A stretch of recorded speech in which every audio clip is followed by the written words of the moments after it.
for some more Okudzato Ablakwa Adebia Mama Pan Ehunso. For I'm a Ghana Politics Avenue so. If I should say, I feel no about you, so like a share, subscribe to the channel and send away. I feel for instance, I bet you my country media, ye do I be Muslim for good about politics there, young Ghana Politics Avenue, so any other brother.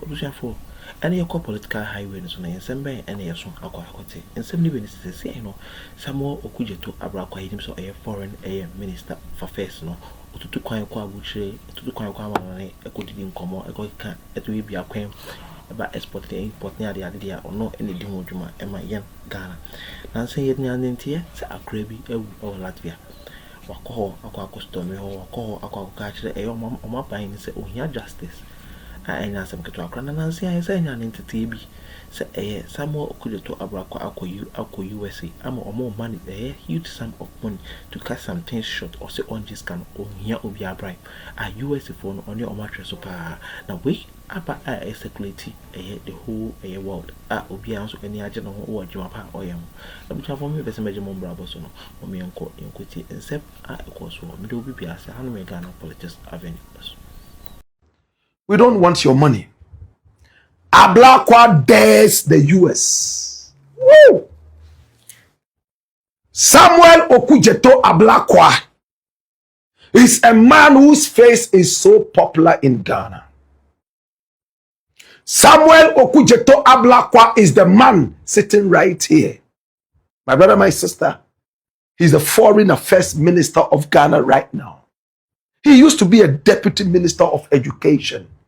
And he has moved from one ministry to the other from when he jumped on the bandwagon of politics right here in the republic called Ghana.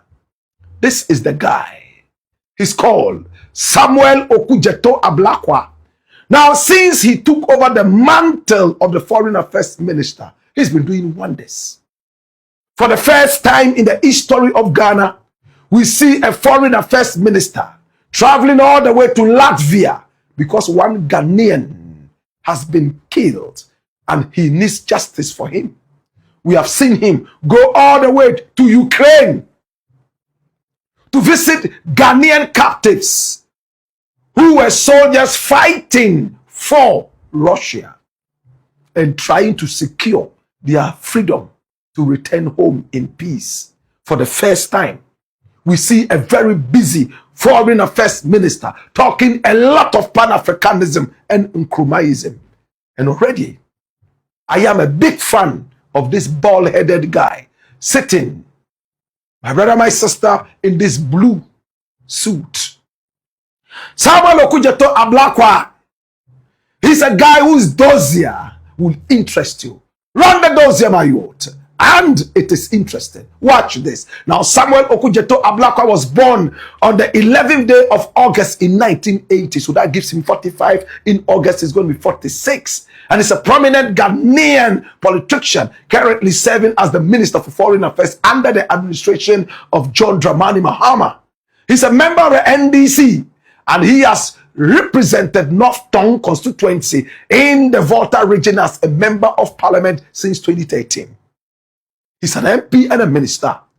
Now he's a foreign affairs minister, appointed last year, 2025. And whilst in opposition, he was a big fat thorn in the flesh of the opposition. Oh my God. And he was, in fact, a very nice spectacle to watch every time he spoke on TV and on radio. He investigated all the travels of the then president, Akufo-Addo, and exposed all the rot in that aspect. My brother, my sister, he is the chairman of the anti-corruption drive, Operation Recover All Loot. And above all, he's a 4-term legislator who previously served as the ranking member of Parliament's Foreign Affairs Committee from 2017 all the way to 2024. This is Samuel Okudzato Ablakwa. Of course, he was Deputy Minister for Education, as you were told, and then also Deputy Minister for Information in different regimes. My brother, my sister, He was appointed at the young age of 28, making him the youngest in Ghana's fourth republic at the time.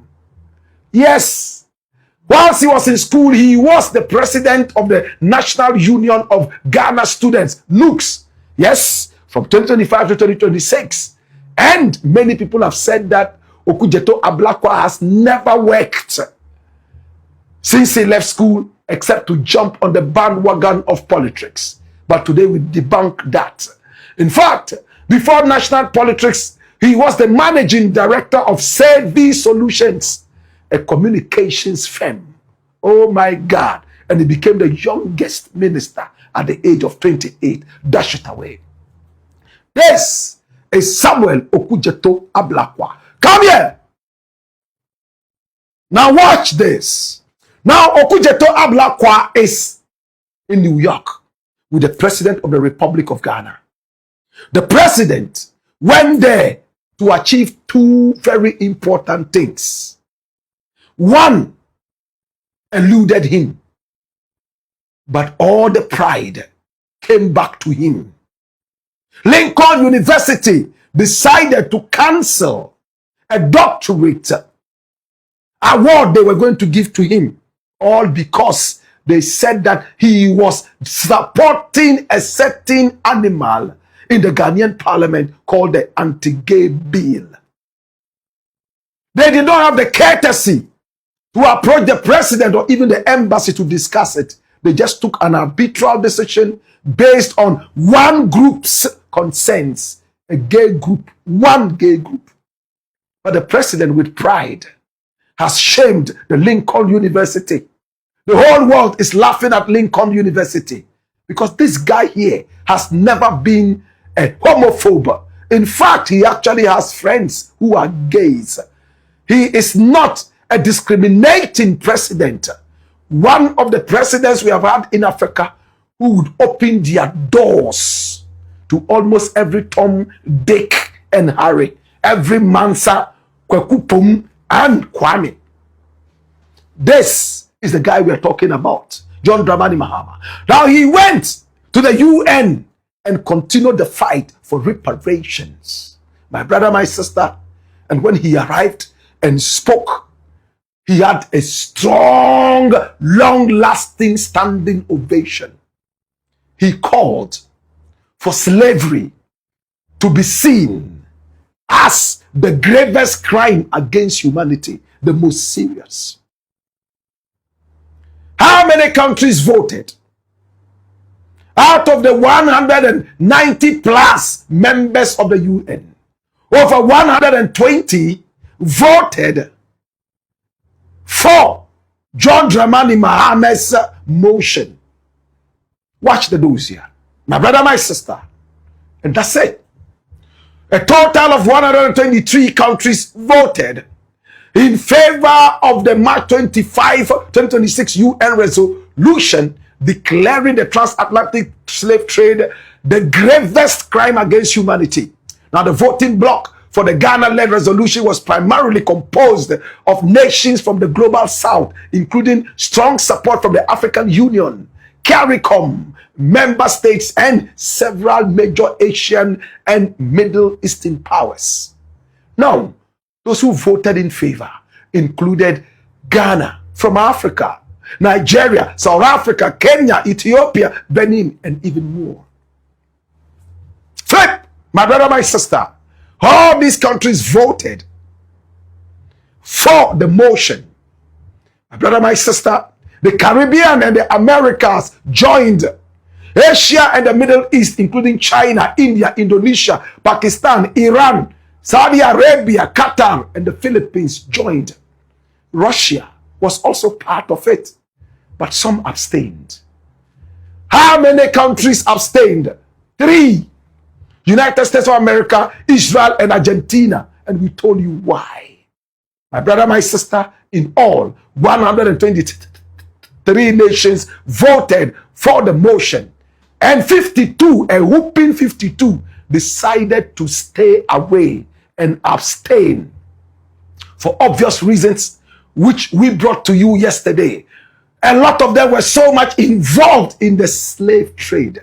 like England, like the Netherlands, like France, and all those countries that shamelessly stayed away from the vote because it will criminalize them. It is a scar on their minds.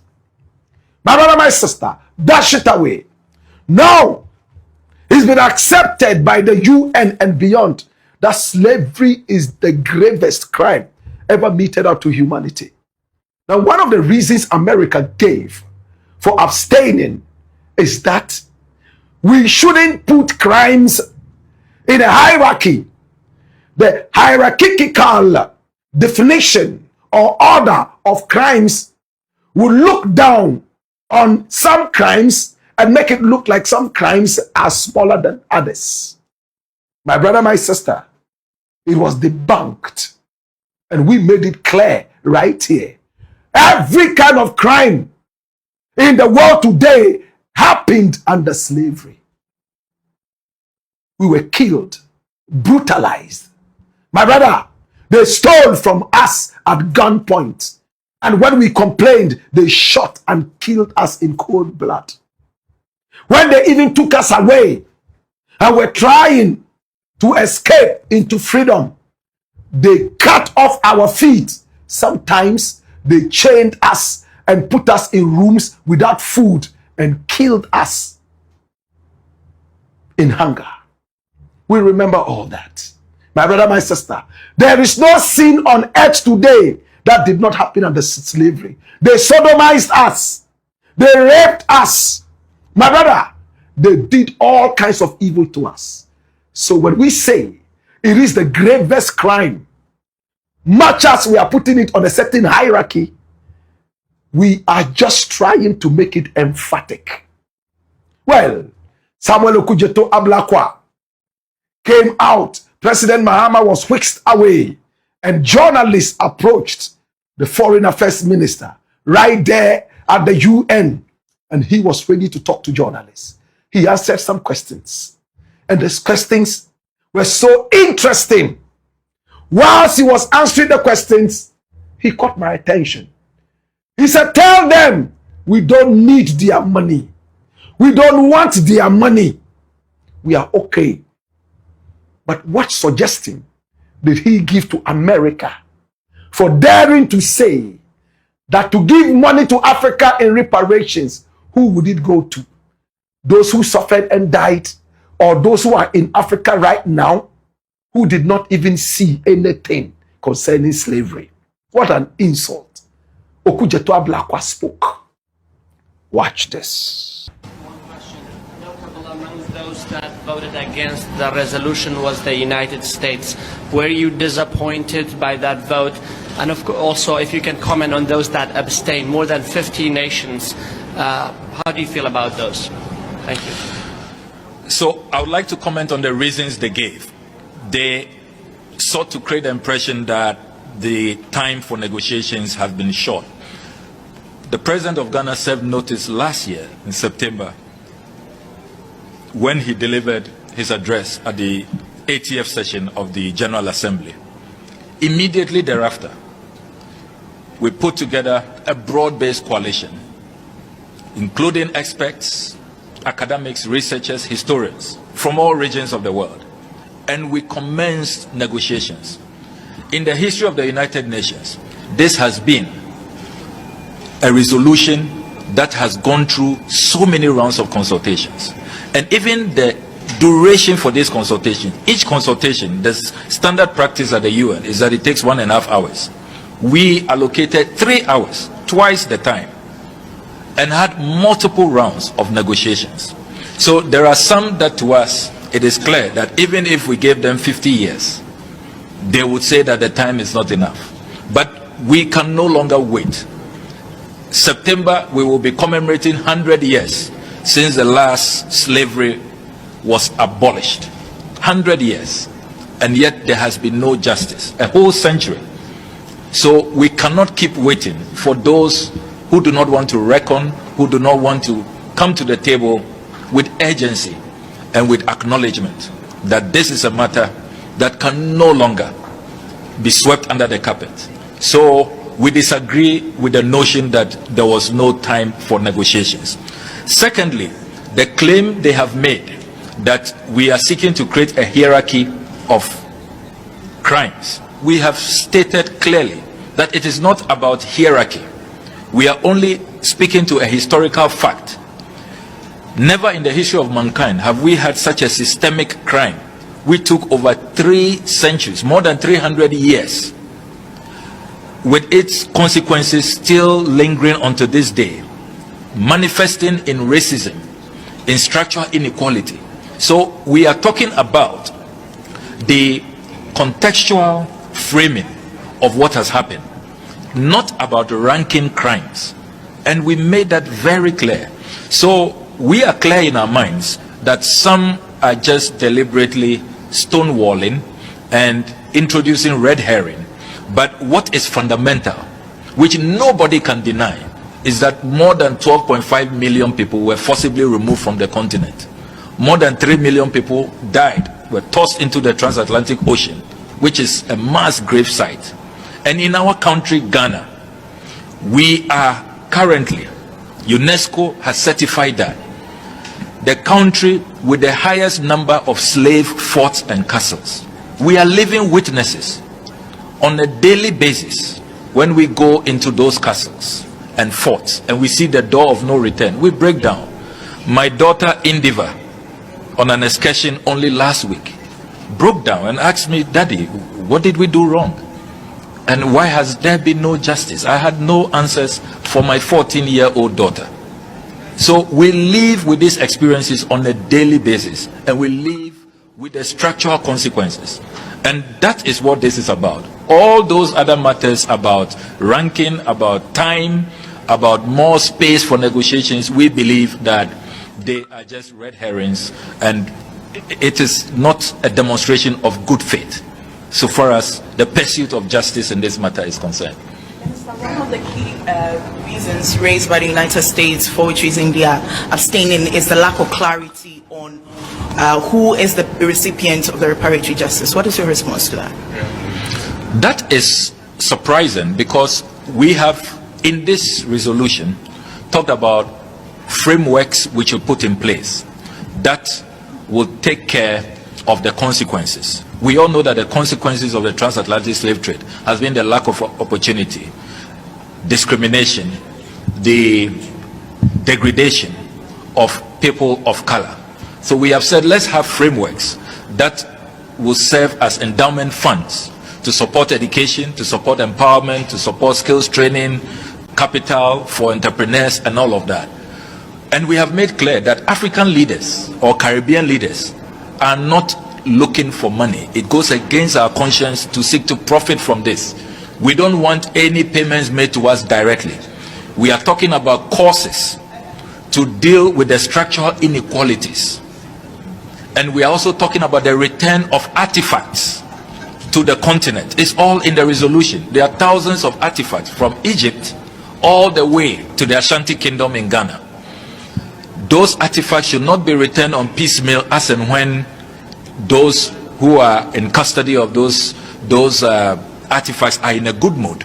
So we have outlined what must be done and to whom these redress should be addressed to. So again, it is totally wrong for a claim to be made that there is no clarity about who benefits from reparatory justice.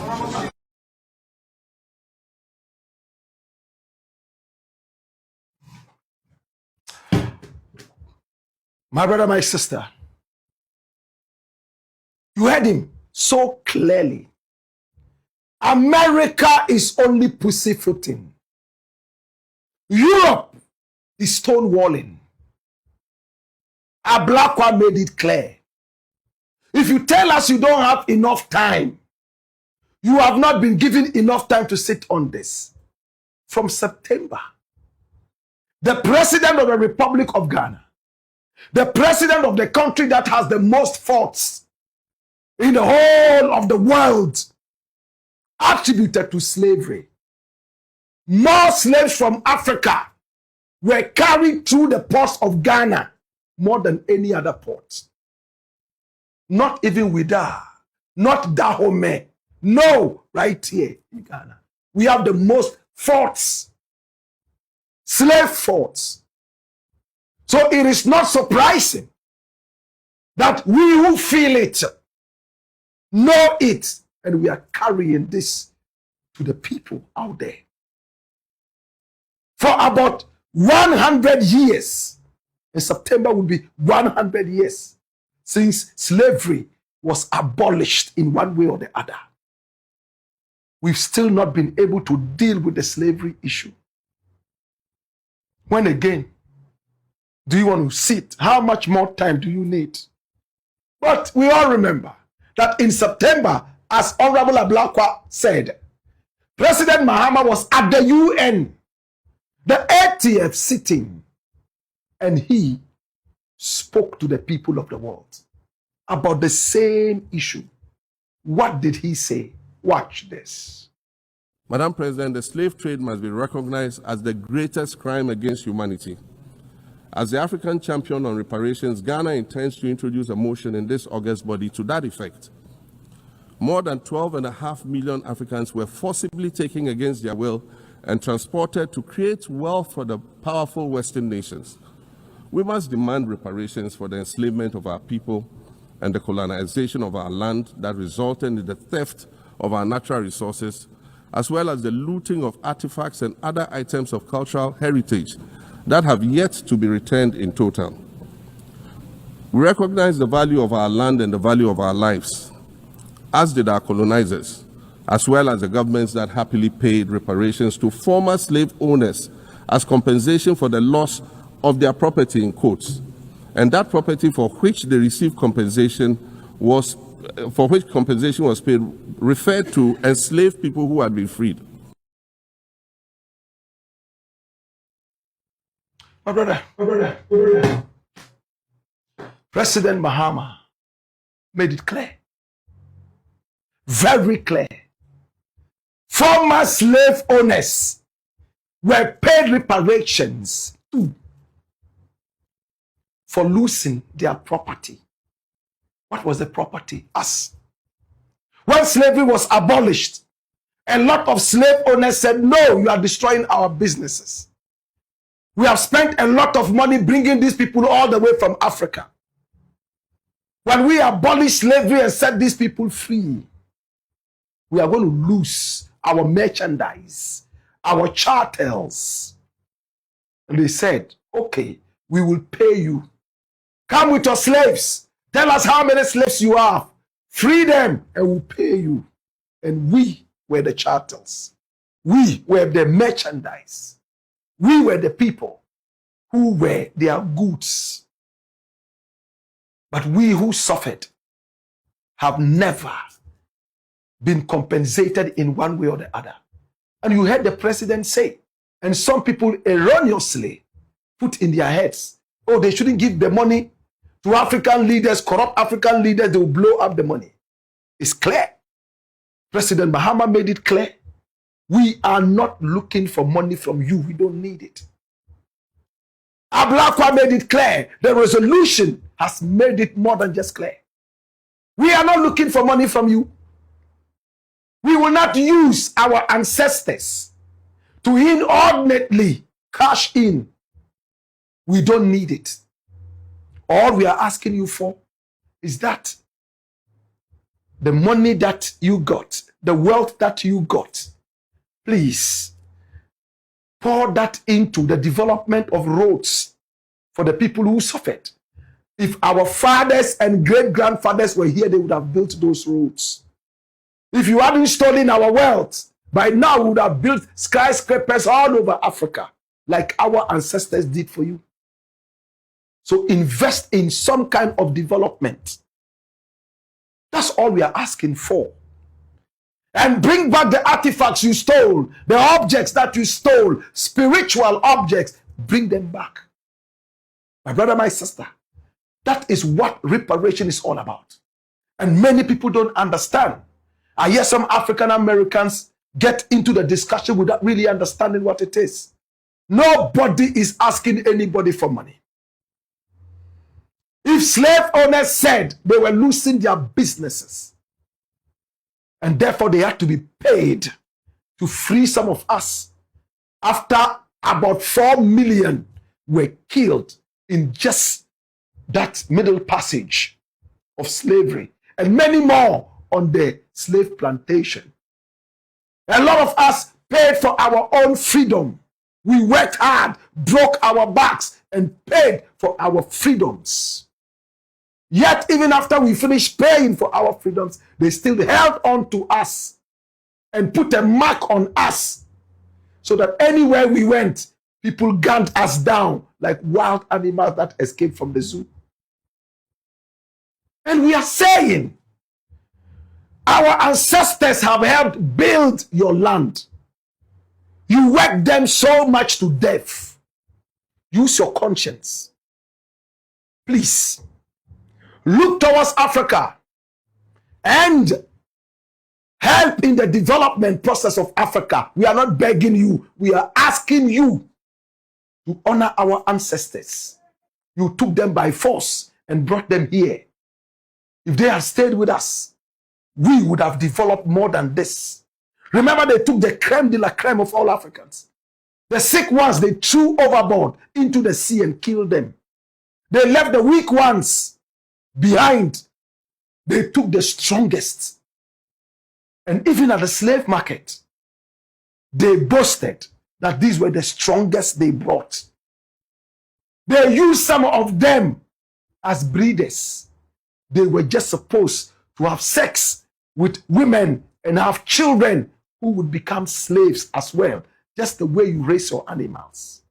My brother, yes, our chiefs and kings, some of them, don't be fooled. To make it a general blanket information that our chiefs supported. How many chiefs did? My brother, people like Samori Toure, they fought so hard. My brother, my sister, against slavery and more. They fought so hard. Don't be fooled when they tell you, oh, our chiefs and kings. No, it was not a blanket kind of thing. We won't go too much into the discussion today, but the thing is very simple. We want reparation. First and foremost, apologize to us and tell us that you did something terrible to us. Your economies are today booming a lot because of our ancestors who came. You worked them without paying them ever. Number two, all the stolen items, give them back to us, not in piecemeal. We need them now. Not when you are in a good mood, then you give us two. And you dare even tell us to return those to you after some period, like they did to Asante Hene. Finally, my brother, my sister, we want some amount of investment that will come to Africa. All the countries in Africa that suffered slavery. We want that investment to touch on development, roads, infrastructure, and much more. We don't need the money. We don't need it. No. Well, in England, Belavia, Janet, Ribeiro Adi already told the people of England, who still abstained from the voting, and told them point blank, you know what? Don't think that we are coming to you to ask you for money. Nobody wants your money. We are only asking you for A, B, C, D, and F. She spoke for only about 2 minutes. And this was before, long before, this UN sitting. Watch this. 25th of March is the UN's International Day of Remembrance of the Victims of Slavery in the Transatlantic Slave Trade. The Ghanaian government's resolution declaring the transatlantic slave trade as a crime against humanity, backed by the African Union, CARICOM and a growing global coalition, will be debated. Given our nation's central role in the trafficking and enslavement of African peoples, a vote against would be a betrayal of every life it consumed. This House has never debated this. How can we be certain that our UN vote reflects the will of this Parliament and, more importantly, the will of this country? Madam Deputy Speaker, how can we ensure decisions of this magnitude taken in our name receive the democratic consideration they deserve before a vote is cast? Can I thank the Honourable Lady for her point of order? As she will know, the Government conducts diplomatic relations in the United Nations under Crown prerogative. Nevertheless, she has placed her concerns on the record and the front bench will have heard them. Of course, as... My brother, my sister. This is Bell talking when Mahama arrived in America, talking to the British people to support the motion. But before this, she had spoken in the past, supporting exactly what Mahama had spoken about since September last year.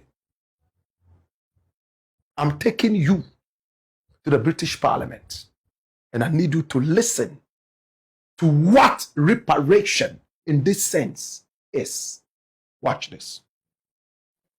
Now, I am proud to be the daughter of Ghanaian migrants, and they're even prouder that myself and my honourable friend, the member for Erith and Thamesmead, are jointly the first women of Ghanaian heritage to sit in this House. Yeah. The support we have received from the Ghanaian community in the UK and globally has been immeasurable.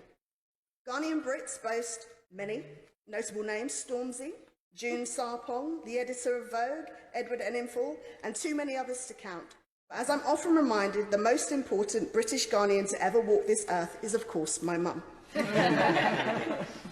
I cite my heritage not just because it's important to me, but because it underpins my experience in this country, my country.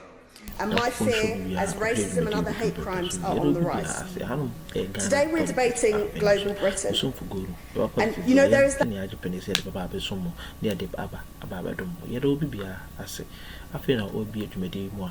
share and subscribe more number 4.